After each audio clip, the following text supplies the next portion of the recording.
Bonjour et bienvenue.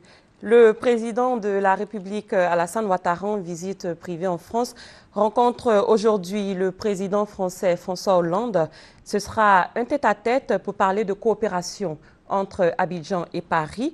Il s'agit de la troisième rencontre du genre entre les deux chefs d'État depuis leur accession à la tête de leurs pays respectifs. Michel Digri. Le troisième tête-à-tête en l'espace de 10 mois entre les présidents Alassane Ouattara et François Hollande confirme la vitalité des relations diplomatiques entre la Côte d'Ivoire et la France. L'audience de ce jeudi à l'Élysée sera une occasion pour les deux présidents de s'entretenir sur la coopération entre les deux pays après l'annulation par la France en juillet dernier de la dette ivoirienne à hauteur de 1870 milliards de francs CFA. La crise malienne sera également au cœur des échanges. Cette audience intervient au moment où la France a entamé ce mardi le retrait d'une centaine de ses soldats de l'opération Serval du Mali. Les débats devraient porter sur le déploiement des forces de la mission internationale de soutien au Mali dans les zones libérées, mais aussi sur la suite de l'intervention de l'armée française au Mali, telle que souhaitée par Ban Ki-moon. Le 26 mars dernier, le secrétaire général de l'ONU avait demandé la conversion de la MISMA en une opération de maintien de paix, mais avec une présence des troupes françaises pour combattre les mouvements terroristes. Le président Alassane Ouattara séjourne depuis le 29 mars en France dans le cadre d'une visite privée. L'Assemblée nationale a adopté hier, au cours d'une session extraordinaire, une loi autorisant le président Alassane Ouattara à prendre par ordonnance des mesures relevant du domaine de la loi. Et cette troisième session extraordinaire de l'année 2013 a été présidée par la vice-présidente du Parlement, Sarah Sako Fadiga. Et c'est avec Victorien Angwa. Le projet de loi portant habilitation du président de la République à prendre par ordonnance des mesures relevant du domaine de la loi a été adopté. 178 voix, 4 contre et une abstention. Le projet prend en compte la gestion 2013 du programme économique et social du président Alassane Ouattara. Aucune proposition d'amendement n'a été enregistrée. Mercredi à l'Assemblée nationale, les groupes parlementaires PDCI-RDA, Dialogue, Espérance et RDR ont approuvé la démarche du gouvernement. Entre autres motifs évoqués par ces partis, permettre au chef de l'État de donner un coup d'accélérateur à la mise en œuvre de son programme en raison de la sortie de crise. Le peuple de Côte d'Ivoire a fait confiance à son Excellence, M.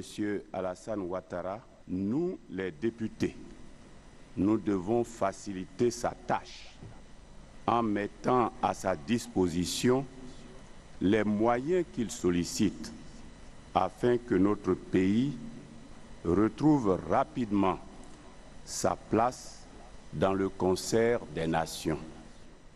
Les préoccupations du groupe Espérance ont été prises en compte et au groupe Dialogue d'inviter le chef de l'État à soumettre effectivement les ordonnances aux députés pour ratification. Cela avant la fin de la deuxième session ordinaire. Comme le président de la Commission économique et financière, le commissaire du gouvernement note avec satisfaction l'avancée de la démocratie. La rencontre de mercredi marque la troisième session extraordinaire de l'an 2013. Sur les 255 siégeants, l'on a noté 131 présents, 52 excusés pour un quorum de 128 personnes. Le ministre d'État, ministre de l'Intérieur et de la Sécurité, Ahmed Bakayoko, a lancé hier les travaux de la réforme du secteur de la sécurité en Côte d'Ivoire. Nous restons avec Victorien Angwa pour le commentaire. Les crises successives en Côte d'Ivoire ont engendré depuis 1999 un dysfonctionnement qui impose une réforme à la police nationale, parce qu'elle ne peut continuer de recruter chaque année sans connaître ses besoins. Il faut donc planifier. Pour permettre à la police d'avoir une boussole, le ministre d'État, ministre de l'Intérieur et de la Sécurité, a lancé mercredi à Abidjan le démarrage des travaux de la réforme du secteur de la sécurité RSS. 9 groupes thématiques ont été institués, entre autres le cadre législatif et réglementaire, les ressources humaines, l'éthique et contrôle et la coopération internationale. Le représentant spécial adjoint du secrétaire général de l'ONU en Côte d'Ivoire, Antoine Kodianou, est satisfait. Les travaux constituant un espoir pour un meilleur système de sécurité. Hommage a été rendu aux au défunt directeur général de l'école de police. Le contrôleur général Yaoubou Alain, directeur de la formation et de l'école nationale de police, a été lâchement agressé le 11 mars dernier et est décédé le mercredi 3 avril 2013 en France des suites de ses blessures. Avant tout propos, je voudrais m'incliner avec respect devant sa mémoire et vous inviter à vous mobiliser pour lui rendre un grand hommage. Je voudrais également demander à l'ensemble de la police nationale de faire en sorte que ce crime ne soit pas impuni. La tutelle conclut qu'en dépit de l'équipement de la police, il faut la réformer afin de la rendre productive. Je vous fais à présent lecture d'un communiqué de la CEI. Le président de la Commission électorale indépendante, CEI, invite les agents électoraux à participer aux séances de formation que la CEI organise à leur endroit ce mercredi 17 avril 2013 dès 8 h sur l'ensemble des villes du territoire national. Ces séances qui se tiendront dans les lieux de formation habituels des différentes localités du pays visent à former les présidents et secrétaires de bureaux de vote sur le mode de déroulement des élections municipales et régionales avant leur déploiement sur le terrain le dimanche 21 avril 2013. La CEI prie les personnes concernées à prendre attache avec les CEI locales de leurs villes respectives pour de plus amples informations. Fait le 10 avril 2013 par le président de la CEI, Youssouf Bakayoko. Le procès des soldats des forces républicaines de Côte d'Ivoire coupables d'exactions ou de graves violations des droits de l'homme s'ouvre aujourd'hui. Les explications avec Hugues Hervé-Blé. Devant le tribunal militaire d'Abidjan, à partir de ce jeudi, des soldats des forces républicaines de Côte d'Ivoire. Ils sont accusés pour certains d'avoir commis des exactions et pour d'autres de graves violations des droits de l'homme. Nous allons commencer ces procès avec l'affaire Vavois. On se rappelle qu'à Vavois, 7 éléments FSI ont été arrêtés à la suite d'événements qui ont vu la mort de plusieurs personnes. Nous allons commencer à juger tous les éléments FSI qui ont commis des exactions, qui ont commis des crimes, assassinats, meurtres, coups mortels, homicides de tout genre sur la population ivoirienne. 33 éléments de FRC sont concernés par les procès qui débutent demain. En cours devant le tribunal militaire d'Abidjan, de nombreux procès sont achevés ou sont en train de connaître leurs résultats. Lorsque nous allons débuter ces procès, nous allons suspendre momentanément les audiences contre la requête. Jusqu'à ce jour, nous avons totalisé 21 procès sur la requête. Sur les 21 procès, il y a 56 militaires, FRC et gendarmes qui ont été jugés. Sur ces 56 personnes, nous avons eu 28 qui ont été condamnés à la prison ferme, 20 à la prison à sursis et 8 ont été relaxés. Les procès pour raquettes qui seront suspendus à l'occasion des procès qui débutent ce jeudi reprendront une fois ceux-ci achevés. Également annoncé par le tribunal militaire d'Abidjan la tenue prochaine des procès pour atteinte à la sûreté de l'État impliquant éléments des FRC, gendarmes et policiers. Des perturbations sont constatées depuis lundi dans les établissements primaires et secondaires.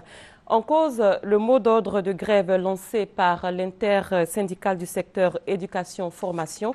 À cet effet, le directeur de cabinet du ministre de l'Éducation nationale, Assoumou Kabran, était hier au journal de 20 h pour faire le point de la situation. Nous pensons que la tendance qui est là, si elle est maintenue, il n'y a pas de raison que les cours ne reprennent pas correctement d'ici jeudi, vendredi. Je voulais inviter les parents, surtout les parents du primaire, à accompagner leurs enfants. Il faudrait aussi qu'ils se manifestent un peu plus dans l'apprentissage que nous voulons donner à leurs enfants. Il faut que ces parents accompagnent leurs enfants sur le site et il ne faut pas qu'ils abandonnent les enfants les abandonner à eux-mêmes. D'autant plus qu'il nous revient souvent que certains enseignants vont se poster à des endroits pour faire refouler les enfants. Ce sont des pratiques que nous dénonçons et il n'est pas normal qu'on dénie un peu le droit à ces enfants-là qui ont envie d'apprendre. L'actualité en bref sur le continent nous conduit en Égypte, en République démocratique du Congo, mais tout d'abord en Mauritanie, ce pays qui devient une terre de refuge pour les djihadistes. Cadres, notables et leaders arabes maliens se sont réunis à Nouakchott. Après 2 jours d'échanges, ils ont annoncé la création de la convergence des mouvements et associations arabes pour l'unité et le développement de l'Azawad.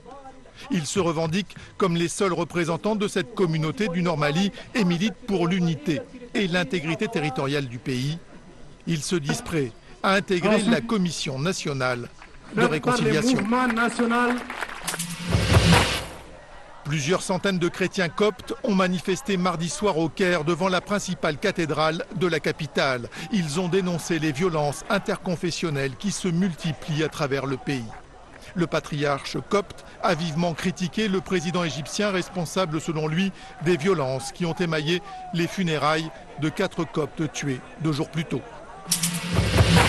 Mon colonel, l'audience est suspendue. À peine repris et déjà le procès en appel des policiers meurtriers de Floribert Chebeya est reporté au 30 avril. L'audience qui s'est déroulée à la prison de Kinshasa a été consacrée à des questions de procédure. Pour les parties civiles, il faut veiller aux moindres détails pour éviter de voir le verdict cassé par la Cour suprême. Défenseur des droits de l'homme, Chebeya avait été retrouvé mort en juin 2010, le lendemain d'une convocation à l'inspection générale de la police. L'actualité dans le monde est marquée par la crise entre la Corée du Nord et le Japon. En Serbie, un forcené tire sur la foule et en Iran, un séisme de magnitude 6,1 fait une trentaine de morts. Un puissant séisme a frappé la ville portuaire de Boucher au sud de l'Iran. La secousse a fait au moins 37 morts et des centaines de blessés. Le tremblement de terre d'une magnitude de 6,1 sur l'échelle de Richter a détruit 800 maisons à Boucher, une ville qui abrite l'unique centrale nucléaire iranienne. Téhéran a immédiatement annoncé que la centrale n'a pas été touchée et qu'il n'y avait aucune fuite radioactive. Le Japon est en état d'alerte contre une éventuelle attaque nord-coréenne. C'est ce que le ministre de la Défense japonais a déclaré mercredi. Itsunori Onadera effectuait une visite d'intercepteurs de missiles patriotes déployés à Tokyo. La Corée du Nord a multiplié ces dernières semaines les déclarations belliqueuses. Pyongyang est également soupçonné d'être sur le point d'effectuer un ou plusieurs tirs d'essai de missiles de moyenne portée. Le petit village serbe de Velika Ivanka au sud-est de la capitale Belgrade est en état de choc. Un ancien combattant a tué 13 personnes dans une fusillade, y compris sa mère, sa femme et son fils. Il a ensuite tourné son arme contre lui et selon la police, le motif de ces meurtres commis avec un pistolet semi-automatique n'est pas connu. Le tireur avait combattu en Croatie dans les années 90 et avait un permis de port d'armes. Suite au décès de l'ancienne première ministre britannique Margaret Thatcher en Angleterre, le président de la République Alassane Ouattara a adressé un message de condoléances au premier ministre britannique David Cameron et je vous fais lecture de ce télégramme.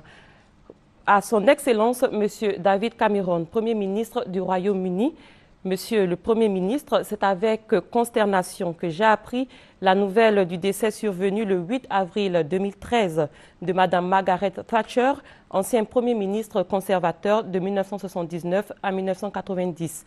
En cette douloureuse circonstance, le peuple et le gouvernement ivoirien se joignent à moi pour exprimer à votre Excellence, au peuple britannique et à la famille éplorée nos condoléances les plus attristées. Très haute considération, Alassane Ouattara, président de la République de Côte d'Ivoire. Et puis pour rappel, le président de la République, Alassane Ouattara, sera reçu ce jeudi par le président français François Hollande. Au cœur des discussions, la coopération entre Abidjan et Paris. Il s'agit de la 3e rencontre du genre entre les deux chefs d'État depuis leur accession à la tête de leurs pays respectifs. Fin de cette édition, nous vous souhaitons de passer une très bonne journée et l'information se poursuit sur www.rti.ci. Bon début de journée à tous et à toutes.